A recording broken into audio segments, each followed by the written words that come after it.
This might be a recession indicator, and let me explain while I make it. So Hamburger Helper was first created in the 1970s when there was record inflation, high food prices, and it was a way for families to stretch a single pound of beef to feed more people.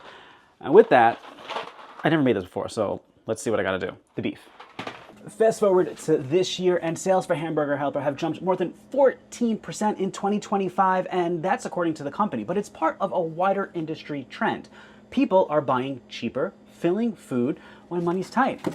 Here's the beef. Rice sales are up 7.5%, canned tuna, beans, and boxed macaroni and cheese are also on the rise. Shoppers are also swapping out name brands for store brands. The reason? Well, groceries are 21% higher than they were 4 years ago, and the price of ground beef has gone up 13% in the past year. And while a lot of companies have gone the route of shrinkflation, the makers of Hamburger Helper have actually kept the same size of the box and price since 2022. All right, now I actually have to pay attention to the directions because I fear I might screw this up.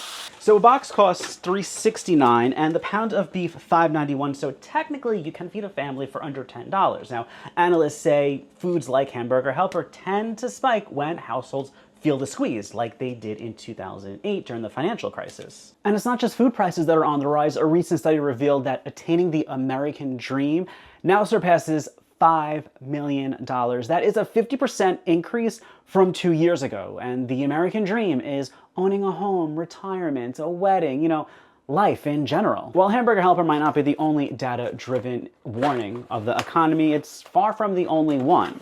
It was a bad summer for jobs. In August, the amount of jobs added was well below what was projected, and average job growth was down 75% compared to last year. Layoffs are up. In August, 86,000 jobs were cut. That is a 39% increase from July, and then in July, there were more Americans unemployed than jobs that were available, and that's the first time since April 2021. And the tariffs are also not helping. Industries like manufacturing that rely heavily on imported goods have seen tens of thousands of jobs lost since April. So maybe the Hamburger Helper indicator is a real thing.